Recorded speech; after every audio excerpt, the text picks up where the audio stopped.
రుద్రంగి మండల కేంద్రంలో ప్రభుత్వ ఆది శ్రీనివాస్ గ్రామ సభల్లో పాల్గొని లబ్ధిదారులకు స్మార్ట్ రేషన్ కార్డులను పంపిణీ చేశారు. ఈ సందర్భంగా ప్రభుత్వ మాట్లాడుతూ రుద్రంగి మండల కేంద్రంలో 1937 అనుమానాస్పద ఓట్ల జాబితాలో చేర్చారని తెలిపారు. రాష్ట్ర వ్యాప్తంగా సుమారు 70 లక్షల ఓట్లు తొలగించబడ్డాయని పేర్కొంటూ తొలగించిన ఓట్లపై ప్రజలకు అవగాహన కల్పించేందుకు గ్రామ స్థాయిలో సభలు నిర్వహించాలని సూచించారు. కేంద్ర ఎన్నికల సంఘం ప్రభుత్వం ఆధార్తో ఓటర్ వివరాలు అనుసంధానం చేసుకునే అవకాశం కల్పించినప్పటికీ కొంతమంది పట్టించుకోకపోవడం వల్ల సమస్యలు తలెత్తుతున్నాయని అన్నారు. ప్రజా ప్రభుత్వం అధికారంలోకి వచ్చిన తర్వాత అర్హులైన ప్రతి కుటుంబానికి రేషన్ కార్డులు అందించే ప్రక్రియను చేపట్టిందని అన్నారు. పేద మధ్యతరగతి కుటుంబాలకు ప్రభుత్వ సంక్షేమ పథకాలు అందేలా ప్రభుత్వం చర్యలు తీసుకుంటుందని అన్నారు. ఒక కాన్సెప్ట్ లో నడుస్తూనే ఉంటున్నారు.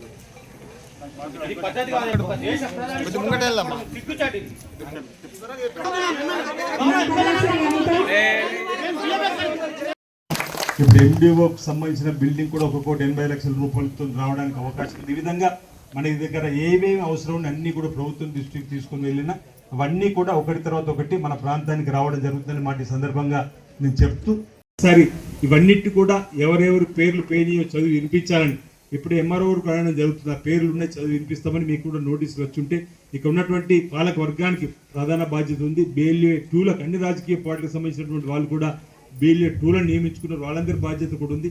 సామాజిక బాధ్యతగా ఇది మనం తీసుకొని వారి ఓటర్ లిస్టులో పేరు చేర్చుకున్న బాధ్యతను తీసుకోవాలని చెప్పి సందర్భంగా రుద్రంగి ప్రముఖులకు పాలక వర్గానికి అదేవిధంగా ఎంఆర్ఓ గారికి ఎంఆర్ఓ గారి ద్వారా అధికారులకు BLOలకు కూడా మీరు ఉన్నటువంటి BLOలకు కూడా ఈ సందర్భంగా ఈ నెల రోజులు ఇది కాస్త కఠినమైన పైన కష్టమైన పనైనా వారికి ఒకవేళ ఇంట్లున్నప్పుడు మీరు వెళ్ళే ప్రయత్నం చేసి వారికి ఆధారాలు తీసుకొని వారి పేరు ఓటర్ లిస్టు చేర్చేటువంటి ప్రయత్నం చేయాలని సందర్భంగా చెప్తూ దీంతో పాటు ఈరోజు ఇక్కడ స్మార్ట్ కార్డులు కూడా పంపిణీ చేద్దామని చెప్పిన మాట చెప్పడం జరిగింది. సర్పంచ్ గారు ఎంఆర్ఓ గారు నేను ఇప్పటికే జిల్లా కేంద్రంలో ఈ కార్డులు పంపిణీ చేసినటువంటి సందర్భం ఇక్కడ కూడా ఎట్లా సర్ ప్రోగ్రాంలో జరుగుతూ ఉంది కాబట్టి ఇందులోనే ఈ కార్యక్రమం చేసుకుంటామని చెప్పండి సరే అని చెప్పని ఒప్పుకోవడం జరిగింది. ఇప్పుడే లక్ష్మీనారాయణ గారు కూడా గ్రామ సర్పంచ్ గంటి నారాయణ గారు కూడా అన్ని విషయాలు చెప్పడం జరిగింది. రాష్ట్ర ప్రభుత్వము ఓవైపు అభివృద్ధి ఓవైపు సంక్షేమం రెండు కళ్ళలాగా చూసుకుంటూ అభివృద్ధి సంక్షేమాన్ని ముందుకు తీసుకుని పోతున్న సందర్భంలో ఇక్కడ వేములో నియోజకవర్గంలో జరుగుతున్న అభివృద్ధిని అందరూ కూడా కళ్ళారా చూస్తున్నారు.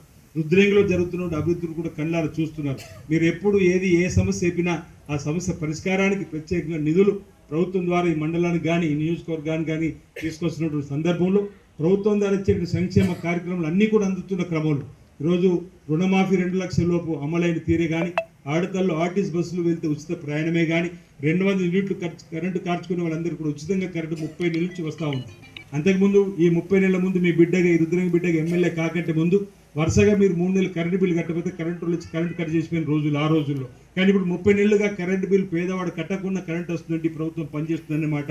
దానికి ఈరోజు ఈ రాష్ట్రంలో ఇంత పేదలకు ఉపయోగపడేటువంటి పథకం పక్కన తమిళనాడులో విజయ్ గారు ముఖ్యమంత్రి అయిన మొదటి సంతకం పెట్టుకుంటే మన రాష్ట్రం రోల్ మోడల్ అవుతుంది ఇతర రాష్ట్రాలకు. అదేవిధంగా ఆడతల్లో ఆర్టీసీ బస్సులు ప్రయాణం చేసేటువంటి పథకం కేరళలో సతీష్ అన్న ముఖ్యమంత్రి అయిన తర్వాత మొదటి సంతకం పెట్టుకొని ప్రారంభం చేస్తున్నాడు. ఈరోజు దేశంలో 29 రాష్ట్రాల్లో ఏ రాష్ట్రం సన్నబియ్యం ఇస్తలేదు. కేవలం మన దగ్గర సంపన్నులు తినేటువంటి సన్నబియ్యం ఎందుకు పేదలు తినకూడదని చెప్పని ఇక్కడ మనకు సన్నబియ్యం ఇచ్చేటువంటి కార్యక్రమం సుమారు 14,600 కోట్లు ప్రతి సంవత్సరం రాష్ట్ర ప్రభుత్వం భారపడుతున్నా సన్నబియ్యం ఇచ్చే కార్యక్రమాన్ని రేషన్ కార్డు 10 ఏళ్ళు ఎక్కడ కూడా రాలేదు. కానీ పోయిన